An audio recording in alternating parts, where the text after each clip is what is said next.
We could need to ask the Queen about that. Mm-hmm. So, there's 3 school children around this desk at the moment, but we've all got good women behind us managing them. And that ain't a fact. I've got a few women that manage me, and Hannah, the Spartan Queen, will go, Giving, do you want to invent shit or do you want to sell shit?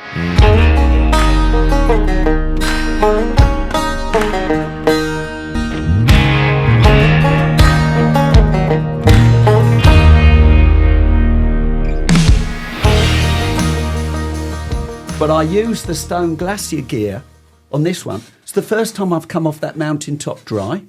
Really? Because you just, whatever you've got, you get wet up there. What country? Scotland. You'll be up there next year. Yes. What are we going to hunt? We'll do sika and probably red deer. Okay. Yeah. You'd love it. Red stag?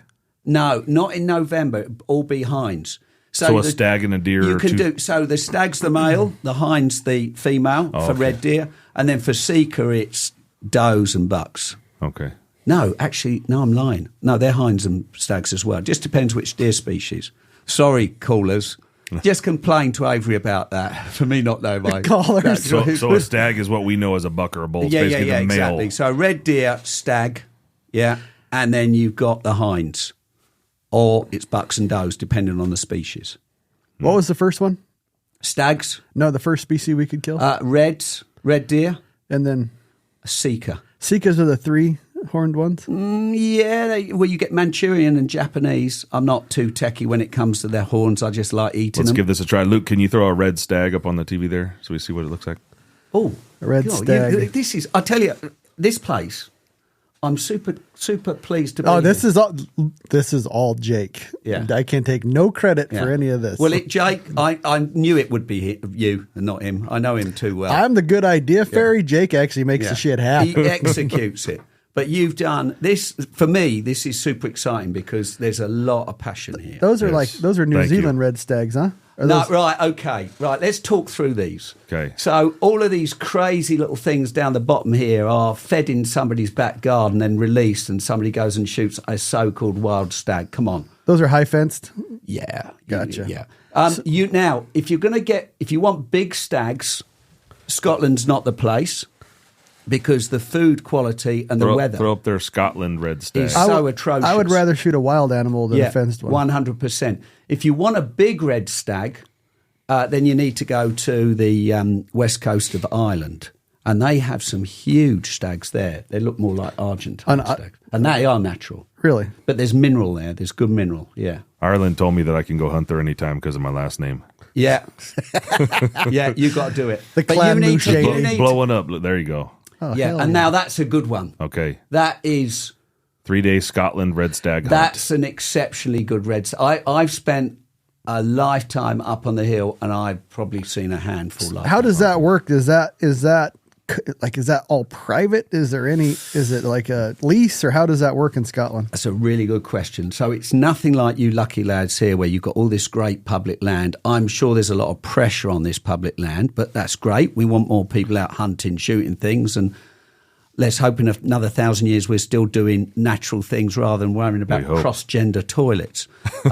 Anyway, so literally in Scotland, it's pretty much all private land. Then you get Forestry Commission land. You can rent a bit of that.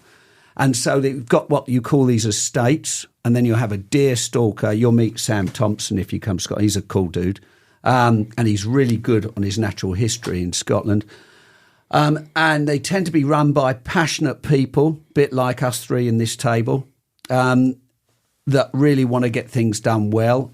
And they'll have a number of stags they want to hunt each year. Gotcha. And then a number of hinds. And then they're called guests. The guests will pay to come and shoot those stags and those hinds. And the seasons are obviously different, like you guys here. Mm-hmm. And some of them will do them with ponies. So you'll go up and then you'll shoot the stag and then you put it on a pony and bring it down. Unlike you, not all the meat, most of it goes back into the food chain and is sold to restaurants and such like. And there's a really cool restaurant in London called Rules. Oldest restaurant in London, 17-something. And they specialise in game. That's a year older than you. Almost. But it's a good, fun place to go to. So it's basically a bunch of guys own the land, and then individual ranches. Let's say, like here we have like a ranch in Montana they'll get so many tags, and they'll sell the tags for $25,000 to come kill a big giant bull elk. We were talking Branded Rock, Amy, same sort of thing. That sort of system is more recognisable and more familiar than like landowner tags. Landowner tags. So but at the moment, what they're trying to do in Scotland is really hit the red deer hard. And I'm sort of sit on both sides of the fence with it because they want to replant and they want to rewild a lot of it.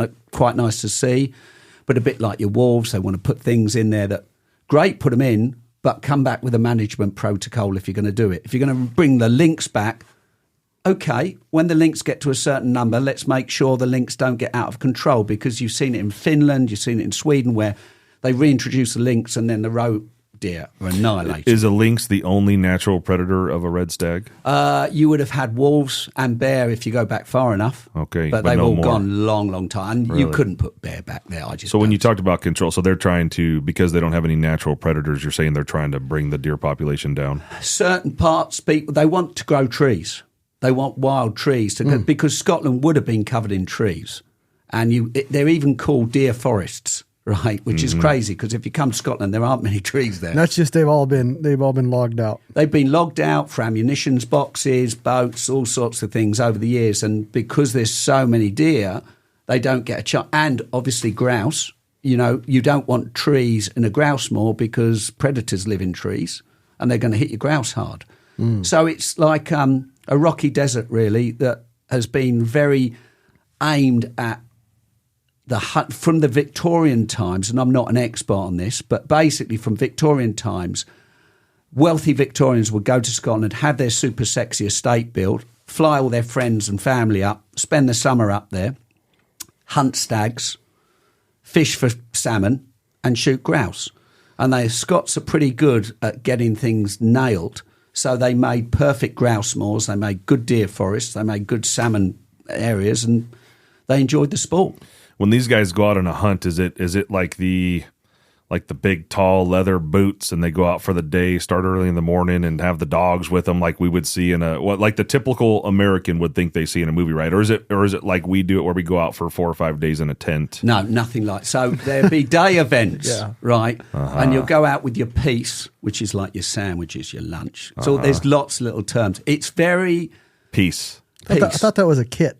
Yeah, it is like a piece, but your piece is your lunch. It's very Victorian. It hasn't changed. I mean, they still hunt in tweeds, right? And you think about this, right? So tweeds, it's great. I've gone up there and hunted in a kilt before, just for the crack of it, with an old 303 service rifle. Did you wear underwear? Never. You know me. I never wear breeze underwear. Is nice. The breeze is nice. And the midges just biting on your testicles. Just there's something. The midges are mosquitoes. Oh, they are. Not midgets. They're worse. Midges? They're worse than mosquitoes. How do you say it? Midges. Midges. Oh, so they are a tiny little micro fly, and I think it's only the females that bite you. They bite. They annihilate you, right? And these things will just. I'm such a cruel, sadistic bastard. I covered my son and his little mate. I paid them $5 to stay outside once for half an hour, right? And behind the glass, I said, "It's £5 if you can suffer the midget," and they did it. But I mean, they were tortured. The things are just unbelievable. Mosquitoes. It's borderline cruel. Yeah, I know it was cruel. Yeah, but I am cruel. But anyway, it's testing. It's the way to bring up Spartan kids. Oh yeah, my boy and I did this hike on the John Muir Trail in California, and we, there's 11,000-foot alpine lakes, and we walked by one. It's all snow all around, and then there's the water. So I paid him a similar amount of money to jump in the frozen lake at that time.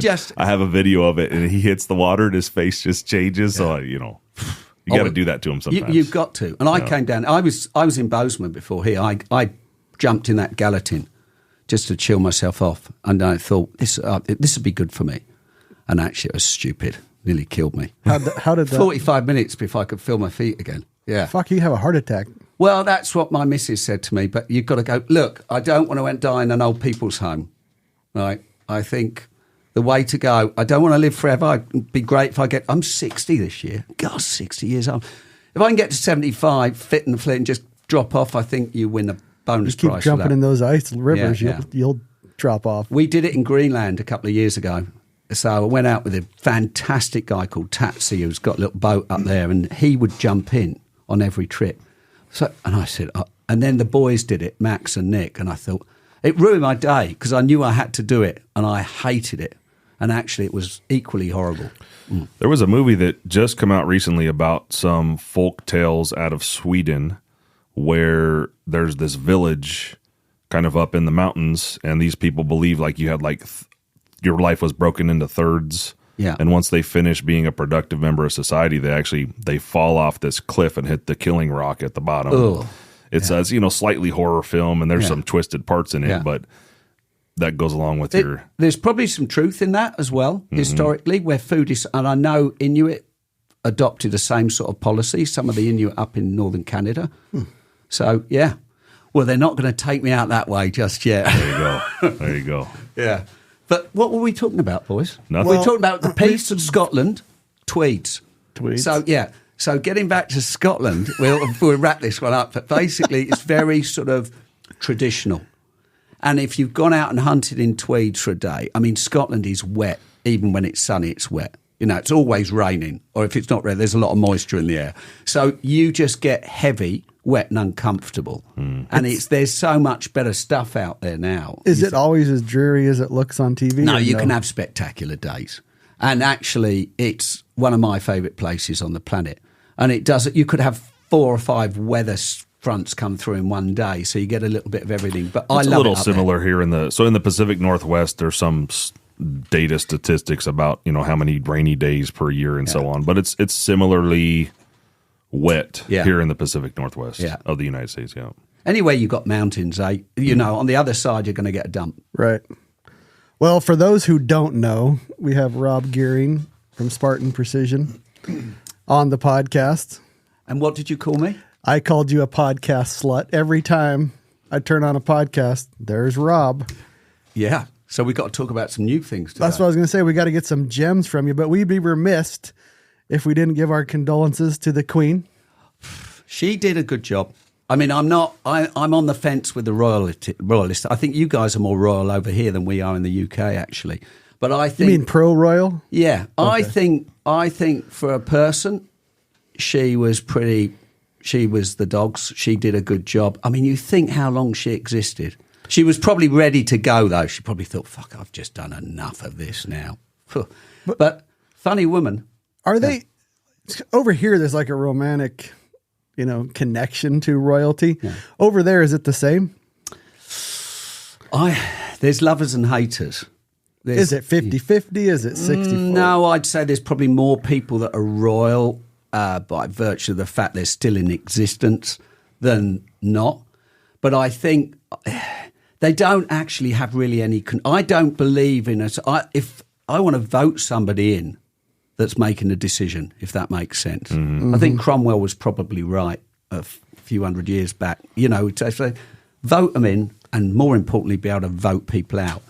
So I think from a standpoint of control, I'm not necessarily a believer, but I think they do more good than harm. And all you lovely Americans like to come over and look at them at Buckingham Palace. It's a bit like a glorified zoo, really. Well, it is. It's like, but you go like tyrannical, dictatorship thousands of years back. Being the conservative American, I'm like, why do they, and they take your money. They're not exactly going broke as a royal over there. No, they're not. But then they also bring a bit of money in as well. Yeah. I think if you actually looked at that, they probably bring more in than they cost. I was a bit pissed off with the Queen when her place burnt down in Windsor and she didn't have insurance. What? And then we had to fund that. Nobody's going to pay for my house if the insurance policy's not working. And like when their boat got a bit tired, they wanted us, come on, Queenie.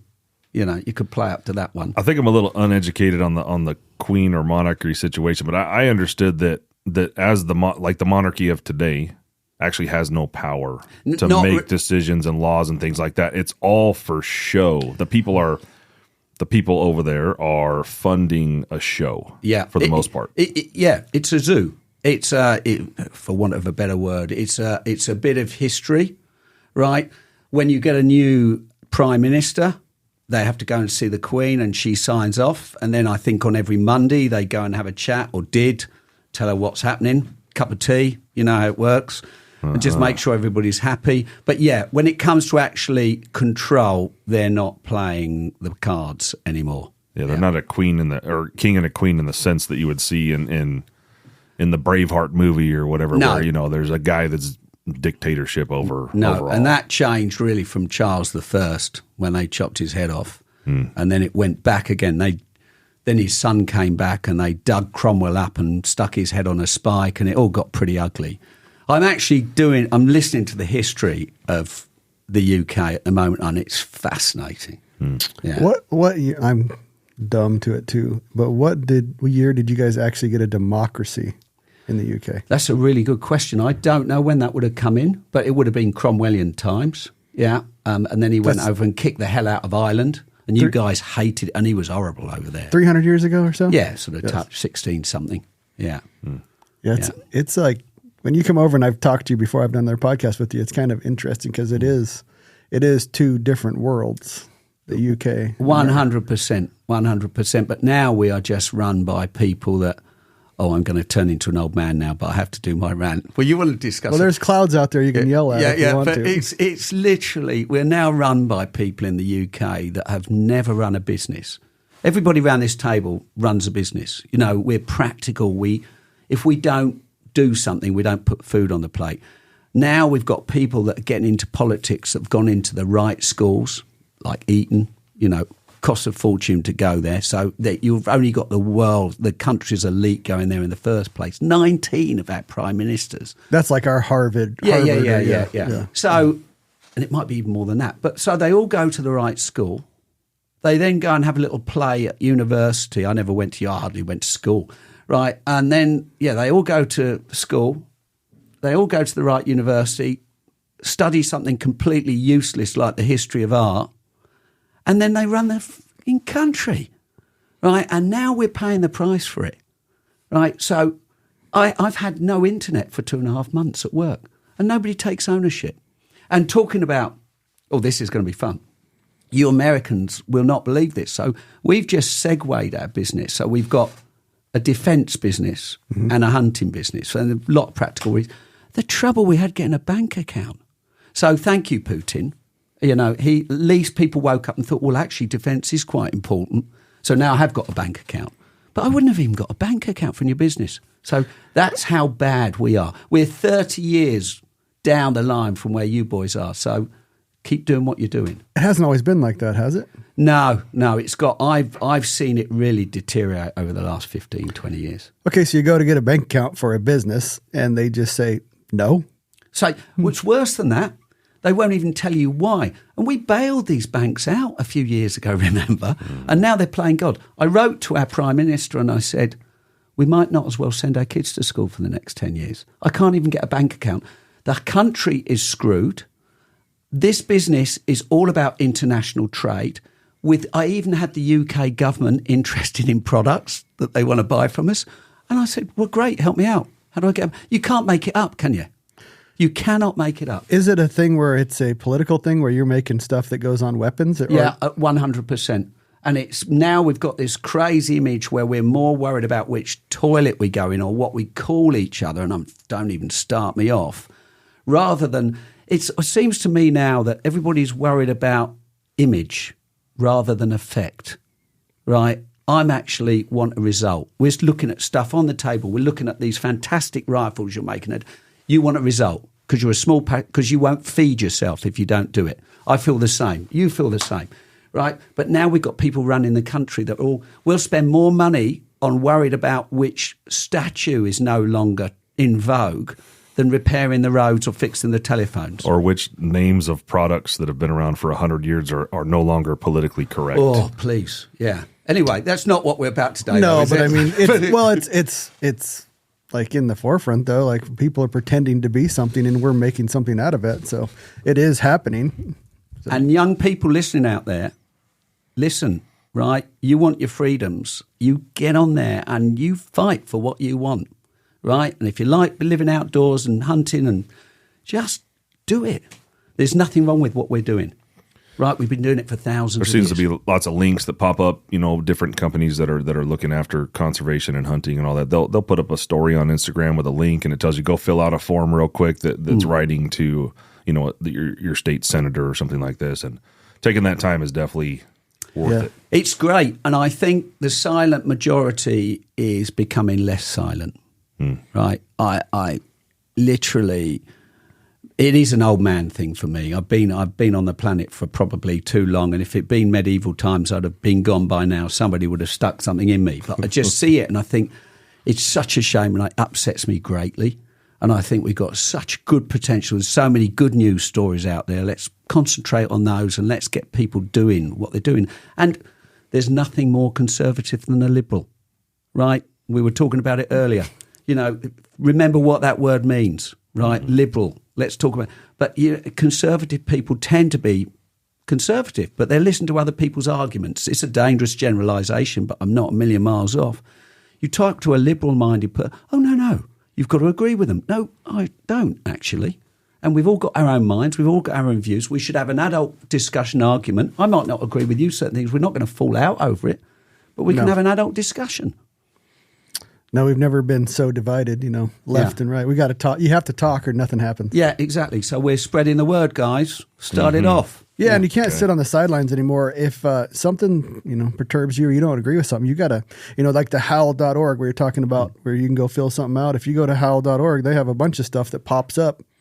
And it's pretty much, it's so easy for you to fill out. It's dumb proof, and you send it to the people that matter. Yeah. Because it's like an automated letter writing program, basically. You're just putting your name and your personal info in there. You're like signing what do you call it when you put your autograph on a thing outside of Walmart? Petition. Yeah, it's basically a petition, but they're automatically, the program is automatically writing a letter for you to the senator. Yeah, it's like this whole pistol brace thing. Yeah. Everybody, even if you don't have it, but you believe in 2A, you need to talk to your representatives. You need to get loud because what they're doing is illegal. Well, it's worse than that, right? It's not going to change a bloody thing. It is. We know it's all about, and this is such a liberalism. It's all about image rather than effect. And I can talk to you about that with some conviction because we lost our pistols, right, back in probably the 90s. Because of one shooting event. Had there been less murders through pistols? It's now easier for me to buy a pistol in the UK than it ever was when it was licensed and managed. So that's complete and utter bollocks. And you guys became like the stabbing capital of the world. Oh, we are now. Yeah. Sweden's the murder capital of the world, right? And we're the stabbing capital of the world. I went into a shop the other day, store, as you call it, kitchen store, and it said, we can't sell you a knife unless you're over 25. I could go and die for my country at the age of 18, and I can't buy and I can have kids, but I can't buy a kitchen knife. Pay taxes. Oh, it's just insane, isn't it? Yeah. Come on. And that people, you need to stop because it's utter crap. It's got to stop now. So basically you had a shooting and they just jumped on board. We had one shooting, and they, like the same old thing, they knew the guy was a wrong 'un. Shouldn't have had guns. He was threatened to have them. He knew the chief constable of police. He was a mate. He kept him and he went off the rails, right? Well, they could have stopped the problem at the source. And then they interviewed the politician some years back and after his career, when he retired. And they said, "Is there anything you've ever regretted doing?" And he said, "Yeah, taking pistols away from people because I took a lot of sport away from law-abiding citizens. Effectively, it hasn't fixed anything. And as I say, I could go to London now and pick up a pistol much more easily." One more thing about this, and then we'll move on to lighter topics. But you can't even bow hunt in the UK, correct? No, you can't bow hunt. That's another one that really presses my buttons because I've got really into the bow, and I'm not good with one. But it almost brings out a childlike excitement in me. And the minute I'm not bad on the targets, but you put something live in front of me and I go to pieces. We could talk about that a lot, but it's just a magic to bow hunting. It's in our DNA. Yeah. There's one behind you there we just put together and painted. I was getting a bit jizzed up about that when I came in, but there's a lot of sexy toys in this room. Yeah. You make some sexy toys. I'm looking at your ring mounts and I might have to nick a set of those. Yeah. They are just beautiful. They're going to be coming to Mongolia with us. Nice. Yeah. Nice. Well, on that note, I got a question for you that I get a lot, hear a lot, see a lot on Rockslide. Why you guys came out with let's say the first generation of the Javelin bipod? Why did you guys go with a bipod that you can take off your rifle? I keep seeing, I know the answer. I'm just doing no, it's good. It's good. So my background, anybody that knows me was more more climbing than anything else. That's what I grew up doing. So I was always fanatical, weight-driven nut. And I'm not a big bloke, so I don't want to carry anything unnecessary. I used to do guiding in the UK, take people out, and I just got fed up with having a bipod stuck on the rifle and moreover in my shoulder. And our hunting was a bit different. And I thought, there's got to be a better way. And then I came up with, I won't bore you with the details, but I was in aviation. I came up with this idea of sticking a bipod in a magnet and just popping it. How often do you use a bipod? Me? Not very often until I need it. Exactly. So I thought, this is a stupid place to keep a bipod. I'll put it on when I need it. As a hunting tool, I think the Javelin now, we've nailed it. It's where, you read the reviews, people love them. It's not the bipod for everybody. But if you're in that environment, in this picture behind us, and I'm looking at a fantastic place of Idaho with a 3,000-foot drop to the river system, it's the only tool. Because you've got orbit. And that is the bipod that we killed that bear on this hunt. There you go. Yeah. And I think for that, and if you understand, the most judgment I get from people sitting on a sofa that weigh 50 stone and never go up in a mountain. Right? What's 50 stones? A lot. Yeah. A porky bastard. A porky bastard. We're actually looking at your bipods on the screen back here. Yeah. So another question is, well, that'll just, if I'm running around trying to shoot something, it'll just fall out. What do you have to say about that? Yeah, and people do lose them. But this man over the road here, you are going to make some orange ones for us, aren't you? Yes, we're painting one as we speak, and if you like it, we could do plenty of that. I'm really excited about that. If I'm running around with the rifle, I don't run around with my rifle anyway. Yeah, most of the time we stop when we see something, and you set up and you take the shot and all that good stuff. We don't walk around with the bipod in there. But the magnet system, to me, the magnet strength itself is fairly strong, and it has a good amount of maybe a quarter inch of interference along the. Well, that adapter you've made there, it's just nailed it. Yes. But I think there's two answers to this. One is you could make it a lot stronger, but then I want to avoid a noise as much as possible. We had big, strong magnet, and then it's very difficult to not manage a click engagement. The other you're talking about a loud, audible click. Yeah. And the other reason is I don't know whether I'm going to be shooting off a bipod. I might want a tripod. I might want to run some. So the whole thing about what Spartan is, and this is not a big sales. I want to talk to you about other things, right? But if we're talking Spartan, the whole thing is it's modularity. It's building systems to meet your application. And anybody that is a serious hunter knows there is no one tool that will do everything well. So we've really nailed, I would say, mountain hunting. That's where we've been because I've spent my life in mountains. And now we're working on other products like the Valhalla and other stuff that will come out either towards the end of this year that we've been talking about or early next that's more sort of general, but again, very sexy and exciting, pretty excited about where we're going. But it doesn't come away from the Javelin. I can't do anything with that bipod now. That is other than make it orange. I'm pretty happy. I pick them up and go, it just does what it's meant to do on the tin. And people love them. I like where Swarovski's gone with the orange too. You'll see the new Swarovski little mini spotter there. They've sent me one. When I had the choice of green or orange, I almost lost my green NL Pures right after I had got them. And that was the most expensive thing I ever bought in my life, and it almost got lost in the sage. I did a little video on that, and everything I've got now is orange, right? Because why not? It's stupid to have a camo knife. Everything. If I can make everything orange, I will. We just had a guest on here, Jim Carr, and he literally needs everything in orange because he leaves everything on the mountain. Yeah. And if you're in a hurry and, if you do shoot something, Is that the circle of Jim? The circle of Jim. Oh. So we have this thing every time we go to leave somewhere. It doesn't matter where it's at. We're doing the circle of Jim to make sure we don't leave shit. Yeah. That does my head in. I'm pretty good at not losing stuff, but That's a little easy. In your little goodie bag there. That's a muzzle cover. Yeah. And we do them in black and orange specifically for that reason. Yeah. But so I've just done. So I'm doing this Mongolia thing and basically working with a few brands. And I said, just send me stuff in orange, guys. So the firelighter kits, the battery charger units, and the knives, they're all orange. Nice. Yeah. Old Man Orange, we should call it. Old man orange. But you mentioned some new products coming out, and you did bring some fancy stuff here today. Well, we're working on some stuff with you guys, and we're really excited about this because for me, it's been a big passion getting some product made in the US. And we've got a good little company on the East Coast making us some Davros units now, EDC machining. Pretty excited about that. We'll be taking those off them this year. And we want you to make our new bipod. Nice. Can you do it? We sure can. We've heard him say that, callers. So there's a new bipod here. Unknown Munitions are going to be making a Spartan product, and I'm hugely excited about it. With Salmon River Solutions. Yeah, perfect. Yes. Yeah. Now there's something new here. We're going to call it the hybrid. Well, for now. We haven't really got. So what you've got in your hand there is a product we've made for the military. Right, so we've got Spartan's broken into two now, and we've got the defence industry, defence business, which is fairly embryonic, but got some super cool products, and then the hunting side.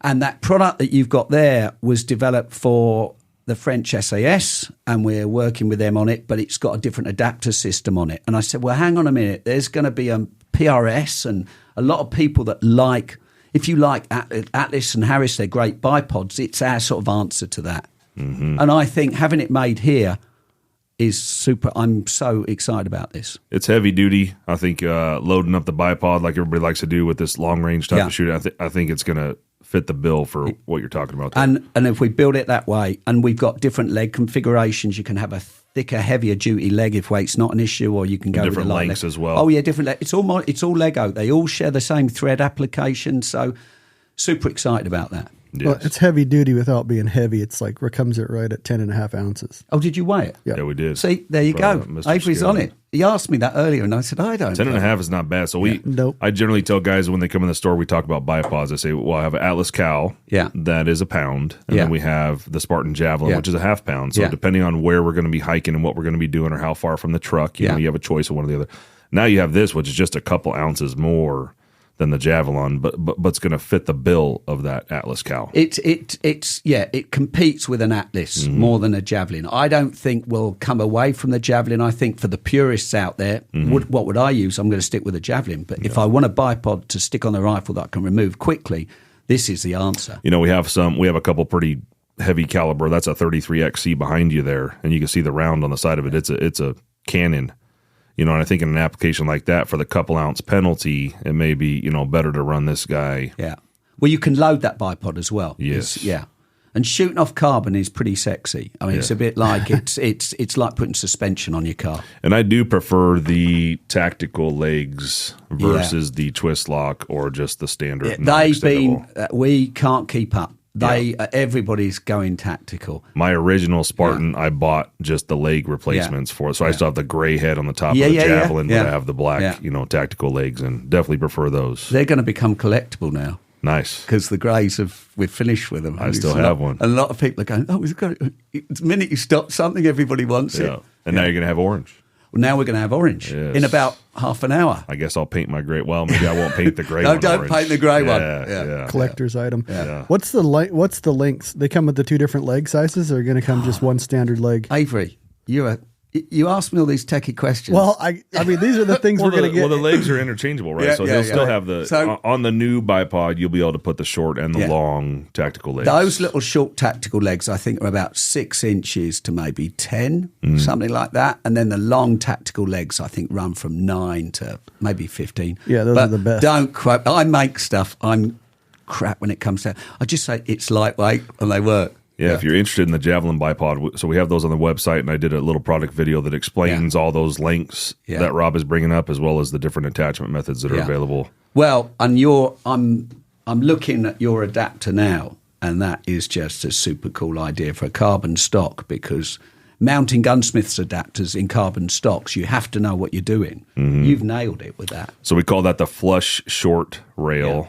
And basically, so you're drilling a 3/4 inch boss, 0.375 inches deep into the stock, and using a standard claw nut on the top, so that when the rail itself is flush with the stock, so it looks sexy, and then you still have the boss for the Javelin, and then a Picatinny rail for. So you can run anything you like on it. It's a super sexy item, and it's going nowhere. Yeah, done a good job. The Davros that whole tripod system still. going to be made? Yeah. So we've got the one that is really popular now is the Ascent tripod. So we had the Sentinel before, which is great if you're on sort of hilly or flatland. It's more sort of east, not mountains, because it doesn't behave as a full functional tripod. Luke, can you put the Sentinel tripod up there? So probably not. Okay, it's that same. Yeah. That's the head of the Ascent. The Ascent is your trekking poles, your tripod body. There you go. Yeah, there you go. And I love this product because I can do everything from prone through to sort of crouched. I mean, I'm 5'10". I'll be able to do a crouched over standing shot. There you see the Ascent with the little tack legs. I love using that. And that's great if you've got an adapter set further back, because I've done quite a bit of hunting in Asia and there's serious angles, a bit like this.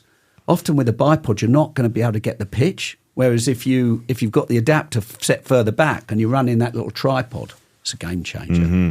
And the thing is, like all our stuff, it's all modular, so you're not married to using a tripod. You can run it on 2 legs, 3 legs. There's even a cradle system. You can turn it into a mobile shooting bench and run it as a quad or pent system. Mm-hmm. So we're leaving the choice to you, the operator, which is great. Yep. Yeah.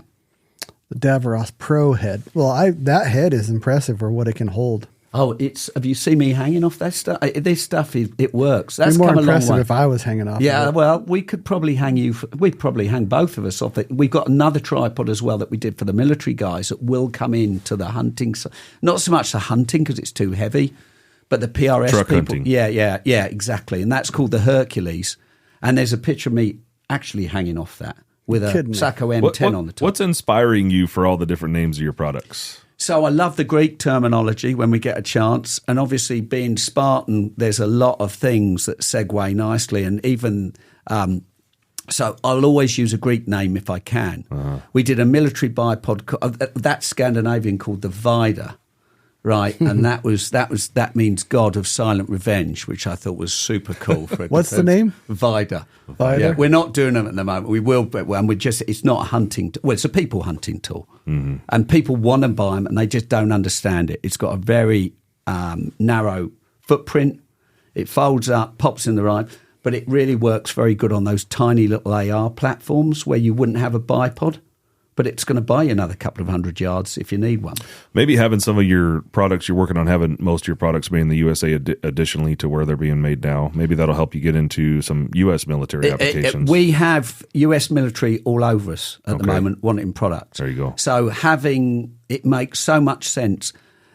Based in the UK is not a place for us. Right, it's a home, but the UK is really the last place on the planet I want to be. And you were saying you spend like 3 to 4 months over here. So last year I left the UK on the 6th of January, and I hardly went back. I think I was at home with just the way my partner loves it.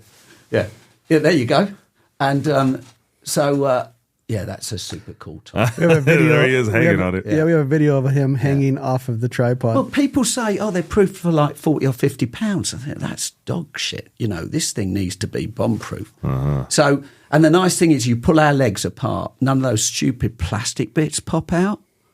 Everything has got a little aluminium shroud on the top, a cap, and it's carbon right to the end. So these things are really strong. And if you did break a leg, which you can do if you put it between, he could break anything. Right, I'm pointing to Avery. Yes, right? he can. If you break a leg, you just remove the broken bit, put it back in, and lock it off. You've still got a serviceable. Is aluminium better than aluminum? Oh, 100%. You suck it. Such a dick Anybody sometimes. that knows this guy. I was just wondering. Yeah. Well, we're pretty excited about the new bipod. Hopefully, more details will be coming out as the year progresses. Yeah. But it'll definitely it'll be a winner in the market. It's not going to be a 5-minute exercise, but we'll get it right. No. And it's something I'm super keen about doing here. Nice. Yeah. And I think, as you say, I think the military lads will really get that. When is that going to be in production? We need to ask the Queen about that. Mm-hmm. So, there's 3 school children around this desk at the moment, but we've all got good women behind us managing them. And that ain't a fact. I've got a few women that manage me, and Hannah, the Spartan Queen, will go, Giving, do you want to invent shit or do you want to sell shit? So she'll be the judge of that. But I think end of the year, well, it depends on you guys. Because I think the market's ready for it. Mm-hmm. It's just how quickly we can tool up. Yeah. Well, going back to the javelin head, I've shot out to 1,400 yards with a 300 Terminator out at Rock Lake, and I'm not going to say no problem hitting targets, but you can definitely hit targets. Yeah. And the difference is that's the bipod I will take into shit, like Central Idaho has, over a pound bipod that I'm not going to take. Yeah. So, it's like the gun, analogy. The gun you have, if you don't want to take it, then you don't have a gun at all. So take a gun you're actually going to take into the fight. Well, I take that little bipod into the fight. So they are tooled to do a job. And I always say they're so light, why wouldn't you take one? Mm. Whereas we all probably grew up in the mountains not taking a bipod because it was another pound of weight that you thought, I don't really need, I can get the pack to work. There is a little learning curve. You need to do some practicing. Yeah, 100%. And I said there's an educate, but when you get it right, it's really not. And it's not about loading a bipod, it's about taking the slack out the system with those bipods. 100%. So you're just you're letting the carbon do its job. And it was funny, I was in Sweden a few years ago and I was with a company, what they call, anyway, it doesn't matter. We had a load of GRS stocks, big heavyweight stuff, and all Harris bipods on them, and everybody shot off the one with the javelin. We got a better result off that, and it's not a target bipod. It was just we were shooting off concrete, and it was it's the medium, it's the carbon absorbs so much recoil.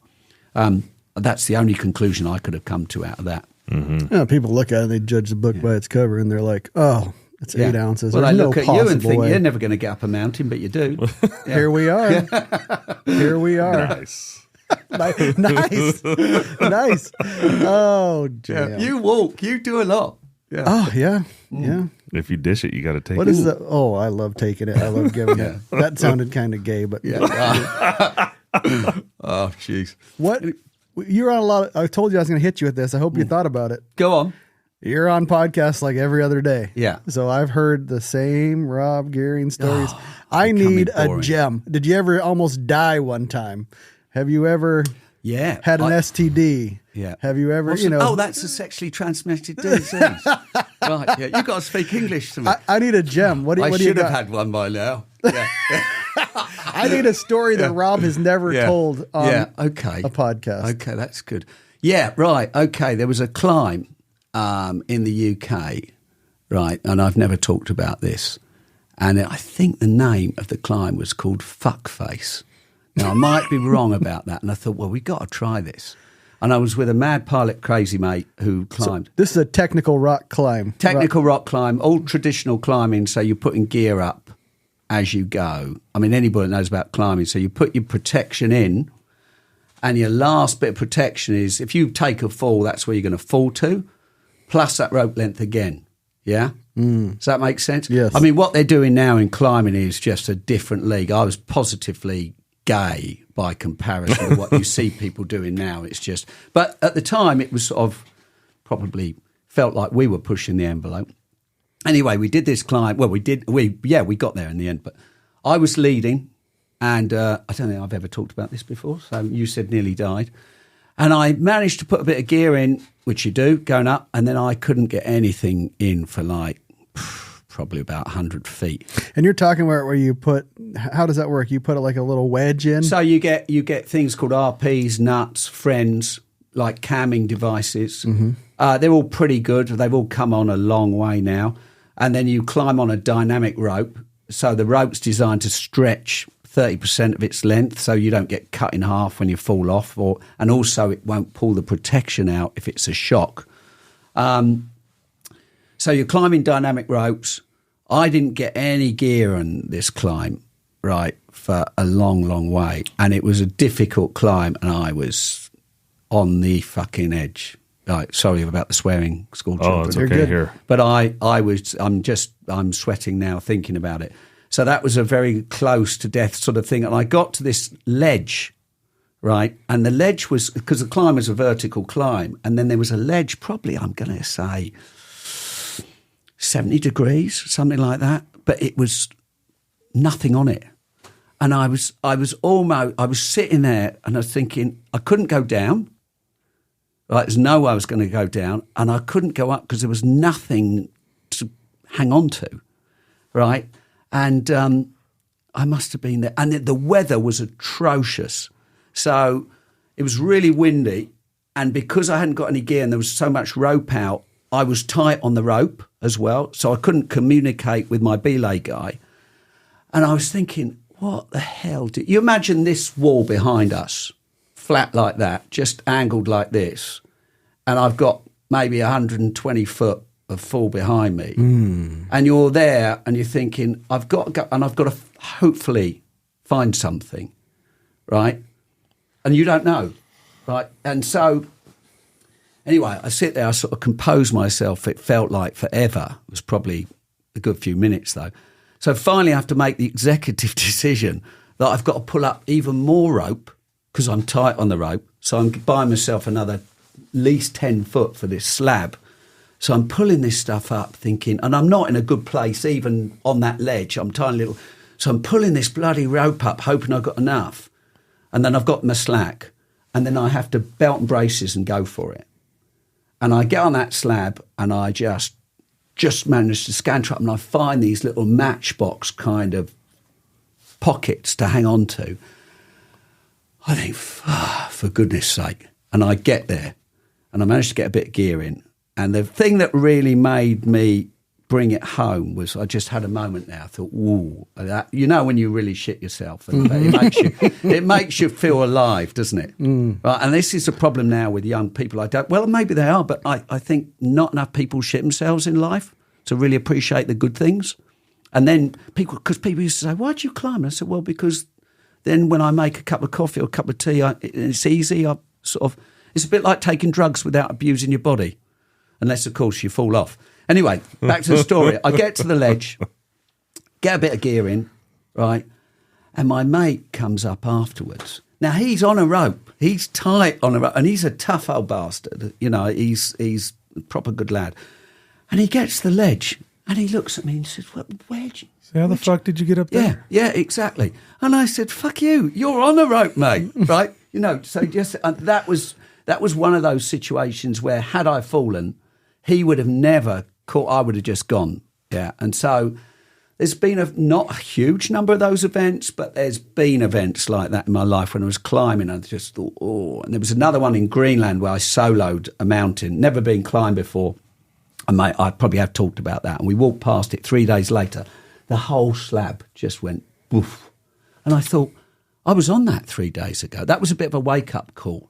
And had I been on there on my own, there was only three of us. We were like 260 kilometres inland in Greenland climbing first ascent. They'd have never found me. I'd still be there.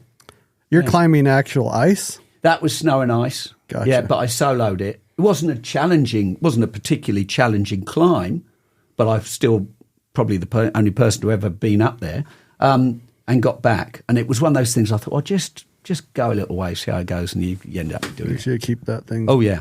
Yep. So there's a new one for you. That is a new one because I stalk you on podcasts. Yeah, good. So. Keep stalking. So you're going to Mongolia. Yeah, I've got a few adventures this year. What's that entail? A, what are you going after? And B, what are you taking? When I hear Mongolia, I picture these big giant dudes in like ice with furs on, like Viking type, but maybe like a Hawaiian Viking. Like a bit like Avery in a fur. Yeah. If I take my shirt off, it looks like I got little taller, little bigger though. Yeah. Whoa. So, maybe a foot taller. So Mongolia is a place I've never been to, and I've always wanted to ride a motorbike across it. Any excuse to get there's good, but I've done Kyrgyzstan and Tajik. Loved them. Would go back again tomorrow. I'd love to go to the Himalaya. I've done a lot in the Himalaya, never hunted.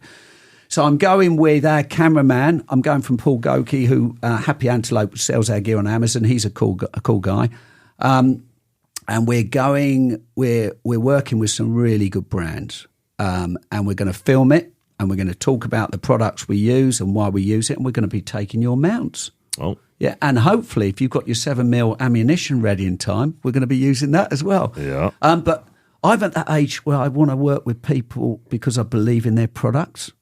I might be a bit of a slutty sort of person, but I only will use stuff I really believe in.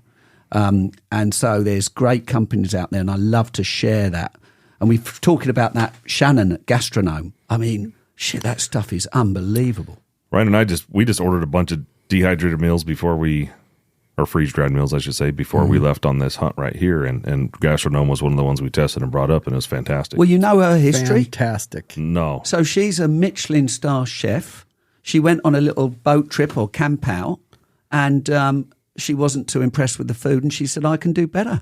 And she's doing better. That's right. She went like on a rafting trip or something. Yeah. Well, and I like Peak, but what I found with Peak is I kind of get in the same doldrums of having Mountain House. Yeah.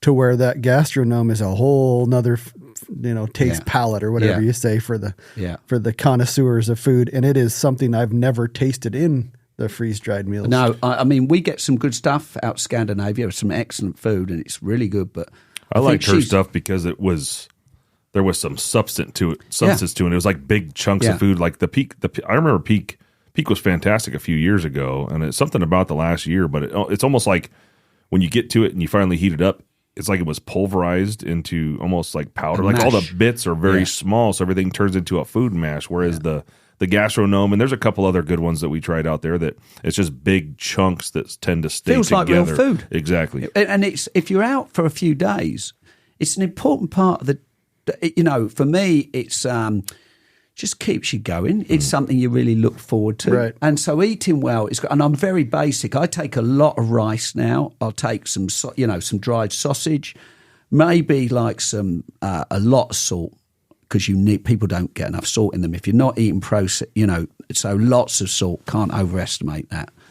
Stops you cramping up. But I'm very basic. I'm very simple. But I think she's really nailed it. So when I take my son out, he loves to eat, but for some reason we get in the mountains and it can be difficult to eat, especially if you're at altitude. Yeah. And I need to make sure I bring good stuff that we've tested so that I can make sure he's going to eat once we finally get to wherever it was that we were going. Otherwise, he bonks pretty good. The other thing is, I mean, people's whole dynamics change when they're in the mountains, and you get people that eat well and you get people that go right off their food. But the one thing to keep going is getting those fluids in.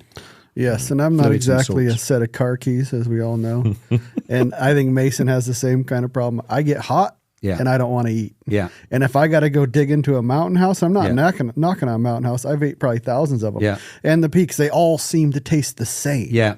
And to where that gastronome, and I can't remember the other one we had with us, they don't taste the same. They have it like they're just more flavorful. Yeah. Yeah. But the fluid thing, you are right. And there's a lot of things out there taking your salt pills.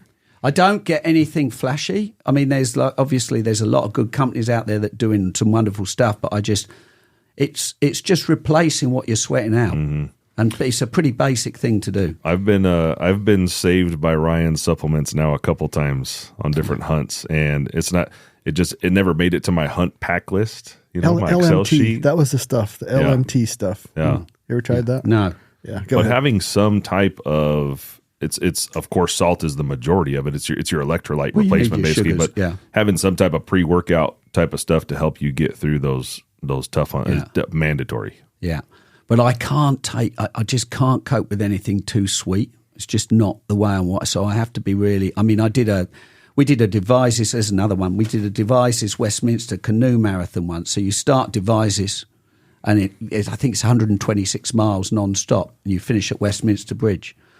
And you don't get out that canoe other than portaging. And we were living off those bloody syrupy juice. And the gels and shit. Oh, I would have done anything for just a good plate of carbonara. Yeah. And it mentally was screwing my head because I just couldn't get the stuff down. Yeah. Like doing the climbing you've done, is there some relevancy to like the strenuous activity between that and mountain hunting? They're similar. I always say that. I say it's just slightly less risky. Gotcha. I'll do anything. I just need an excuse to be in those environments, and be that climbing gear, fly fishing equipment, or rifle.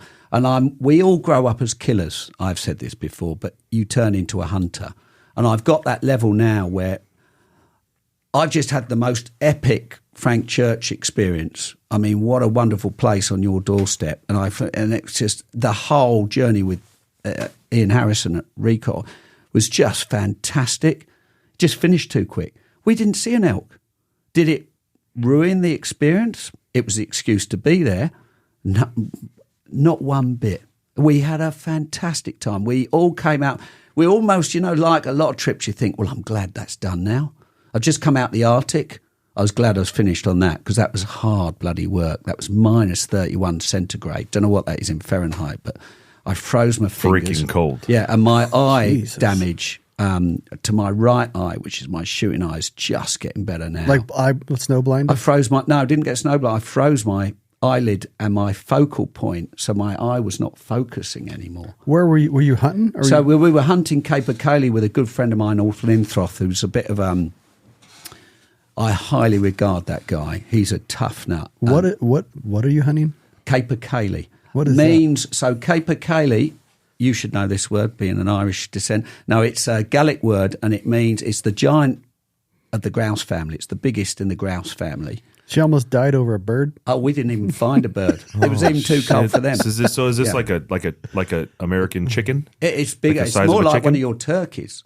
Oh, right? A turkey? Yeah, it's a big bird. I imagine they're white. No, they're black, jet black. Capercaillie. It means horse of the woods in Gaelic. I thought it meant big fucking bird. So, no, it's the reason I believe that it's called horse of the woods is because the flight noise that it makes when it takes off, it sounds like it's galloping. It's a big... So, like, how much meat do you get off a bird? Big, but imagine a reasonable sized turkey, and then you're talking Capercaillie. Right, okay, so you're looking at males there. It's a turkey, basically. It's a black turkey. Or a big-ass grouse. So, yeah, it is a big grouse. It's grouse family. And the Swedes, all the Scandinavians are mad keen about hunting. You see that white bit on the wing? That's what you aim for. So they shoot these things out of trees with a rifle. So it feels a bit alien because you're aiming up in the air with a rifle and you think, well, hang on a minute. And then, of course, there's nobody bloody there. So you're not going to... And they've been doing it for years. And so you stalk these things like you would a deer, and it's super exciting. So you went on a hunt for these birds on the screen. You went on this hunt in... A couple of weeks back. Weathered through a brutal... We were... So the rule was if it gets below minus 20 centigrade... You really don't go out and play too much because even the things start failing. Did you know it was going to be this cold before you went on the hunt? No. What happened to us was we were out, it was about minus 16, pretty nice day. We were very well tooled up for it. It was good clothing, good gear, no problem. But then we were getting out in a snowmobile, and then we're getting on these skis that are like 11.5 foot long. And they're pretty, I mean, I'm not bad skier. I'm not a brilliant skier, but I can ski down anything. But on an 11.5 foot ski, that was a bit of a challenge. Is that to be so extra buoyancy to keep you up above the... Normal telemark skis, you just sink because the snow's pretty soft this time of year. And what's happening is you're getting water build up on top of the lakes, and then you get snow. So you've got to go across really quick. And that's how I froze my eye. So it wasn't the skiing part. It was we were going so quick on the snowmobile. I think I damaged the eye. As I say, it's better now. And then I froze the tip of my thumb, which is amazing. I mean, look, it's better now, but I've got no feeling in it. Talking about being in the cold like that, we don't really hunt in that cold here, but what is a piece of gear on a cold hunt that you would not go without? Yeah, that's what I was going to ask you, the Gear Junkie. What did you use? Yeah, I was using Cold Skills, which has developed, it's a Swedish company. Cold Skills, Tiger, Epic Gear. Also epically expensive. What is that? Cold Skills. COLD, skills, just 2 words. And that's where they made and Tiger, I think, is TAIGA. It means tiger, I think, in Scandinavian. Could be wrong on that. But that gear is really designed for what it's meant for. But you're talking probably $1,000 a jacket and $1,000 for a pair of pants. But it's good stuff. Well, to be out in that kind of weather, you got to spend money. It's like climbing Mount Everest or whatever. You got to have the gear. Yeah, and those guys, and actually I got a text from one of the owners afterwards. He said, I see you've been playing in my back garden. And, I admire those guys. And he said, you see now, you get it wrong, you're dead. And that's not a one piece. They have a jacket. No, it's all modular. There you go. Yeah. The Tiger Arctic jacket. That stuff is really fit for purpose. Yeah. Yeah. How about boots? What did you use for boots in that time? Because I get cold toes. Yeah. So don't have too tight boots. We used, I think they're called Apex. I borrowed the boots there because they have to have that special binding for these ridiculously long skis. But I would have probably had Sportiva I'm loving what Crispy are doing now. They've got a boot called the Highlander with a built-on gator, which would be perfect if you come to Scotland because it's just like... What are those Crispies that you and Mason were using? Colorado's. Yeah, they're making some really good gear. I think it was... Can't remember the name of the brand. They also had a built-in gator, and it wasn't worth a shit. So I imagine Crispy did. No, they've done job. They've done it. Trust me, because there's like the old Yeti gators, your Splitman things. Crispy have nailed that. Yeah, and I'm very picky on gear, and I'll talk about it if it's not good. And I'll talk. What about Spartan being a UK company? Let's just call it international company. From the American hunting side. Are there some other brands that may be relatively not known here in the U.S. that guys should be looking for? A certain type of gear or something else that you wouldn't go without? Yeah, there's... sleeping bag. Oh, yeah. So PhD Designs. Phil Hutchinson Design. He died, I think, last year or the year before, but anybody that knows, I'd say they are the ultimate down company to go to. But they're a bit like us. They're tiny company. That's in the UK? In the UK. But they'll make you stuff. So a lot of the Arctic or Antarctic survey teams will use Phil Hutchinson's stuff. So they build me my sleeping bags. And what they do is they'll put... they make jackets they'll and stuff put a membrane. Their stuff is phenomenally good. PhD. Yeah. So you won't... people won't know about that stuff over here. And it's a small company. Yeah. But I love finding these little companies that are really... Who's the other one, Ryan, with the ice pick kind of carbon trekking poles? So he's making some good stuff. I got one of his I don't even, he has a name for it, but it's the ice pick style trekking pole. Yeah, he's competition. But I'm all up for fair competition. But his trekking, the single trekking pole deal in general, I like it a lot. Yeah. It's we just brought it on a couple hunts so far, but we designed one and we used it, but I wouldn't sell it because I didn't want to give people an axe. Because so I was using my own one, but he's making some really nice stuff. And never be scared about good competition. No. Yeah, it just makes everybody better. Why don't you want to make an axe? Huh? It kind of sounds liability. I don't want to do it. You look at Black Diamond and such, like made a harness and some silly sod fell out of his harness because he didn't do it up properly. I don't want to go down that path. Yeah. You can't outsmart the dumb fucks. No. And there's some stupid people out there. So how did the hunt you're going to be going on in Mongolia, how did you guys settle on the 7 PRC as your cartridge of choice, or were you kind of pushed into that? I wasn't pushed into it at all. I actually, I'm not techie with, I use, I'm everything I can get away with in the UK, I can run on a 6.5 Creedmoor. Right? You grew up with 6.5 Never heard of 55 Never Swede. heard of it. Yeah. But it just does everything well, and it's not kicky. Yeah. I think the 7 PRC is a good choice. I was just curious about how you ended up on it. So we're headed to so Peterson will be I believe the first to release aftermarket brass. So the first company other than Hornady to release 7 PRC brass. We're going to head out there in a few weeks and see their the alpha run of their brass on their production line, and hopefully come back with some. So if that's the case, then we can definitely receive your rifles and get some loads developed. I think that nobody even really knows the capability of that cartridge yet until you put it in what I would call good brass. And we're not Hornady bashers, but Hornady's known for soft brass, and it doesn't really show the capability of the potential performance from the cartridge until we get that. Well, looking at your little reloading, not little, but your reloading setup there, it's like something out of it's pretty cool. It's pretty amazingly cool. That is all the best equipment available in the market to hand load ammunition is. So you're now my ammunition man. I'm just happy to do it. Just make that work. But how long's that cartridge been out for?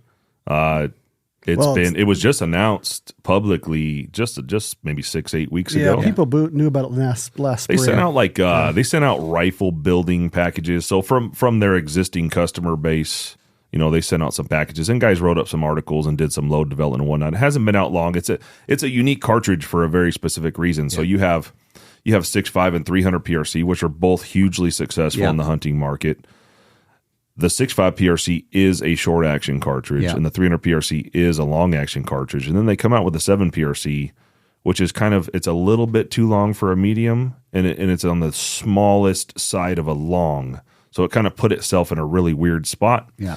And guys are comparing it to 7 SOM and 7 Rem Mag and things like that. So if you're going to put a 7 PRC in a long action, it's hard to argue because we're bigger is better type of guys most of the time. So you can put a 28 nozzler in that same rifle build. But what you have here in front of you, this blue rifle, so this is a true medium action. So medium is not really a standard length of action, but it's coming into, it is in the U.S. now. Yeah. You have enough action manufacturers putting something out where all the inlets actually match. So when you're going to inlet the top of the stock to accept an action, there is now a standard for medium. Yeah. Now, a short action was generally regarded as 2.950 long, so 2.950 inches would be your max length.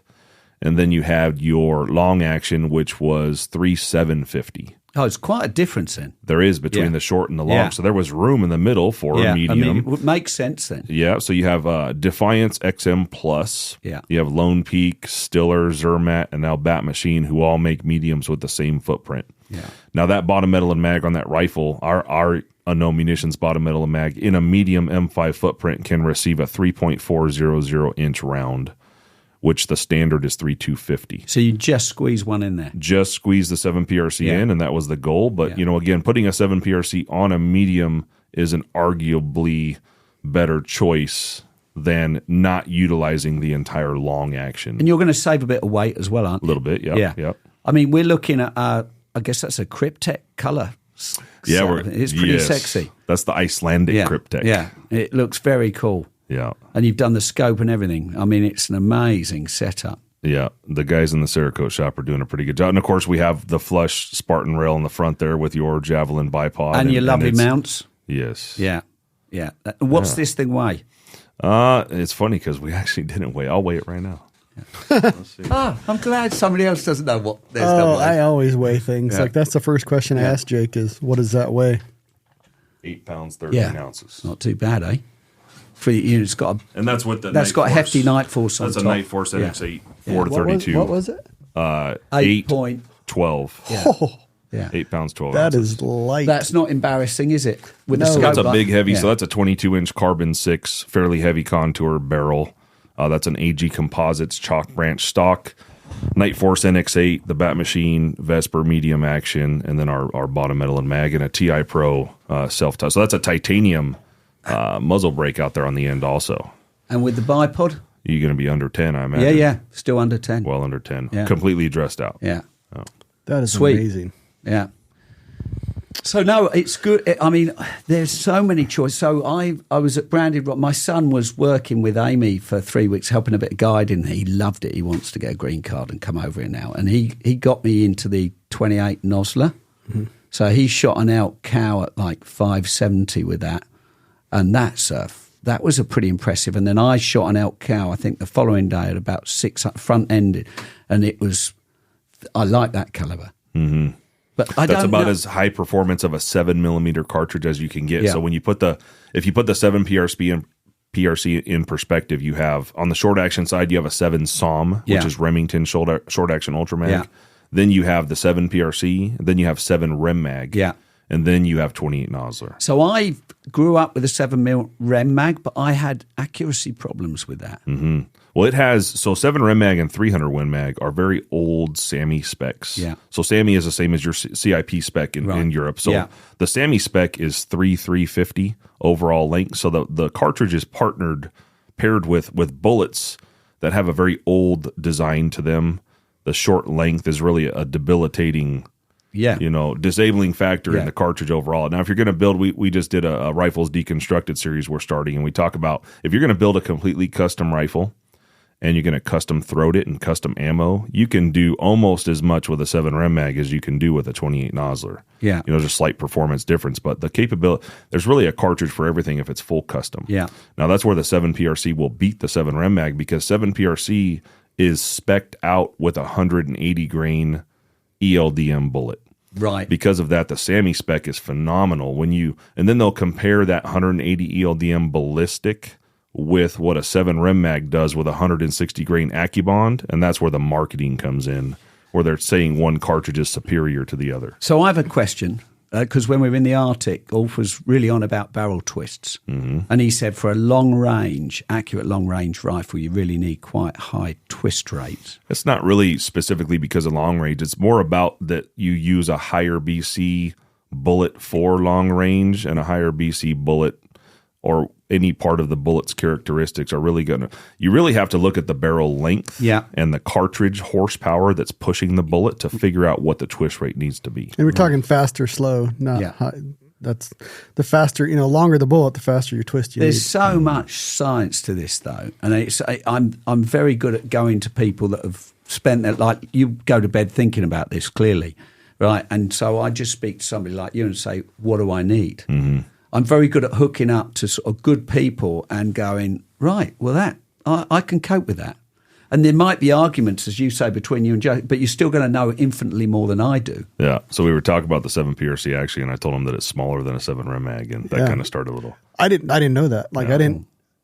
If you listen to Hornady Marketing, which again, I'm not knocking on any brand here, but the 7 PRC is the greatest 7 mag ever built now. Yeah. Well, I think 28 Nosler throated right would just stomp all over it. And it sounds like if a 7 Rem mag is throated right, it's going to run right with the 7 PRC. The difference is you can't go buy that high performance ammo like you can now for a 7 PRC straight from Hornady. But didn't they say the same? And I'm not knocking Creedmoor because I use it all the time, but never heard of it. Yeah. The Swede. I mean, you've got more case capacity with a Swede. You probably load those things up even more than you could a Creedmoor. That Swede, like, I heard this on the Joseph Von Benedict, the Backcountry Hunting Podcast, it's killed more moose than any other 6.5. He says that they don't want to use a 6.5. They're kind of stuck with a 6.5, but I think the 6.5.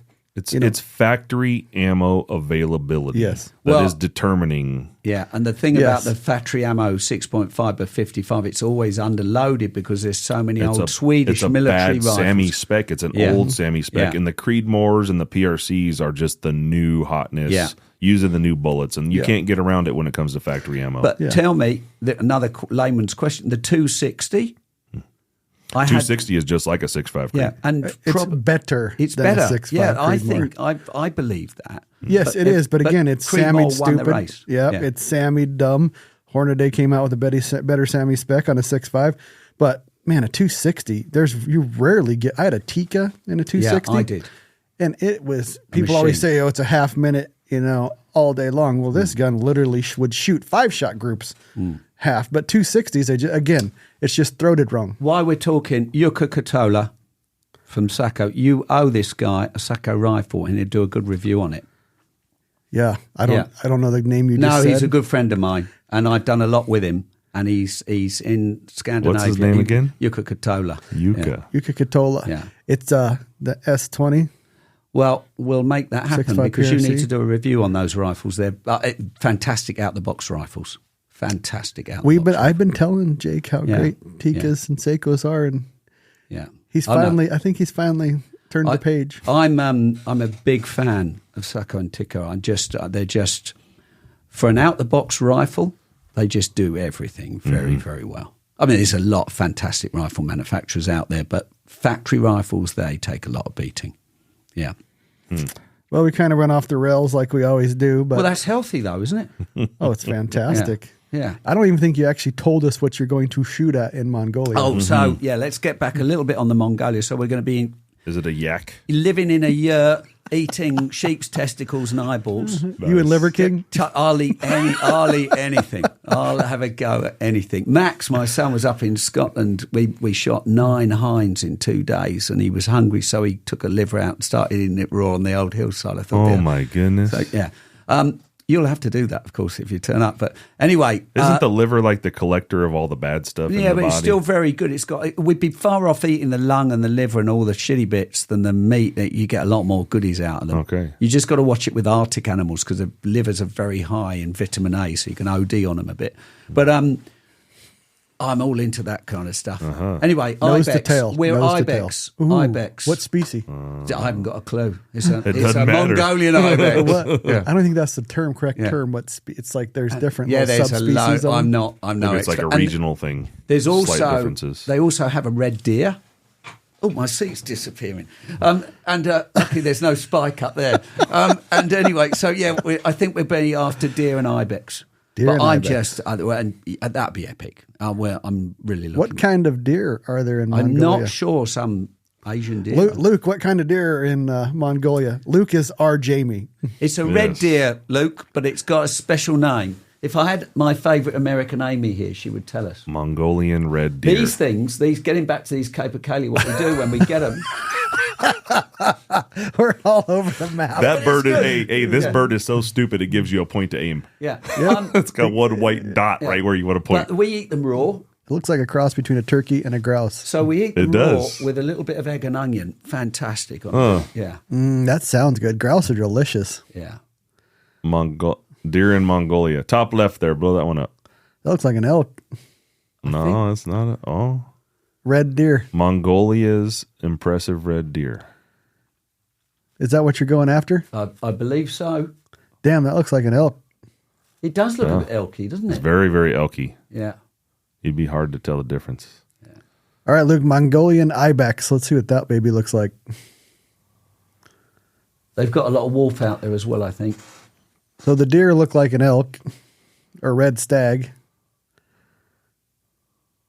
Oh yeah. Now that's my happy place. Mm-hmm. That is my happy place. The goby goat. I'm probably murdering that. Goby ibex. They do the ibex in Kyrgyzstan and Tajikistan and all that too, right? Yeah. Oh, there's probably not saying those, and there's right? quite a few different. There's loads of different ones. Mm-hmm. Yeah. I am not up on my ibex species. Altai ibex. Look like tough bitches right there. They are. They take some knocking over. Yeah. Yeah. Those are awesome animals. Yeah. The last one I shot was in Tajikistan, and that was a pretty epic journey. Well, since you've been a globetrotter, look at that! It calls it the Siberian ibex in Mongolia. Siberian ibex. What are the? Yeah. What do those weigh? Do you know? That's a good question. Pounds, I don't know. You've been all over globetrotting hunting. Where would you like to go? Like if you only go one place. That's a really good question. So I think my ultimate hunting, if it's just me, is I love roebuck stalking in the UK. In the summer, in a pair of shorts, going out in the evening, because when you shoot one, you can pick them up. They're easy to manage. What's a roebuck? It's a little red deer. Okay. It is actually red in colour. They're beautiful little species, about the size of a lab. And the landscape is great, but hunting in New Zealand is pretty difficult to beat. And I'm back there in December with the NZ Hunter TV guys. I think we might do a bit of ice climbing after a chamois. Those lads, they push the boundaries. They're roe deer. Yeah. These are fantastic little animals. Good eating? Oh, fantastic. So that must be a monster there, the second picture. Where? Wow, they are red. That's not a roe deer. Yeah, that's not. That's the king's deer. The next deer. one over is that's a Hungarian roe by the looks of things with those big antlers. We don't get them like that. That one there running is classic roe. That's next one to the. There you go. Yeah. Okay. Looks kind of like a whitetail. Beautiful little deer. Beautiful little deer. Quite. That's so. Every place you've been, that's the one you enjoy the most. It's the thing that I probably feel most at home doing. Did you grow up doing it? No, I didn't. So that's a really good question. So getting into hunting in the UK, and sorry, you Brits that are going to disagree with me, but anybody that does disagree with me from Britain, I've got 50 people that want to come hunting with you when I'm back. Right? So take them out and prove me wrong. Hunting in the UK is difficult to get into. Not if you're in the right family, maybe not if you're into farming or you go to college and learn to become a deer stalker. We have professional colleges. So the quality of hunters in the UK can be pretty good. But rich man sport? Yeah, there are ways around it, but generally, yes. You can't just go and get a tag like you can get here and go out and anybody. There's arguments on, but I think you guys, and I'm sure there's problems with the US system, it's a pretty cool system that it's open to anybody. I really like that fact. And I had a conversation, I did a podcast some time ago, and I really banged home about how difficult, and that's why air guns are so popular in the UK. And it has to be that way because if you think about our landmass, it's tiny, and there's 70 million people that live on it, and it's very difficult to get a firearm, full stop. So there's some real challenges before you even enter. So answering your question, I didn't grow up hunting. I got into climbing. I shot air guns and things. It was always a bit of a pipe dream to get into hunting. And then I fell in with the right people and started managing deer on pieces of land for people. and loved it. I felt extremely privileged to be in that position. Say you wanted to go buy whatever rifle. How long does that take in the UK? Get a firearms license. They're going to want you to probably do a deer hunting course, which I don't necessarily disagree with. I think that's healthy, and it's not probably as heavyweight as you would do in Germany or Scandinavia, but it's still a commitment. You take maybe a year to get a firearms license, maybe longer now because there's so much of a backlog. There's a lot of people getting into it, a lot of women, which is great, which is what we want, but it's not easy. So you have guys hunting those little red deer with an air gun? No, you wouldn't be allowed to do that. I think the minimum legal caliber you'd have for deer in the UK is 240. Right. For the roe, it might be a bit smaller. I'm a bit out of touch. 6mm ish. Yeah. 243 is a very popular roe deer caliber. Mm-hmm. Yeah. Gotcha. Yeah. They're great. It's great hunt. We'll try it.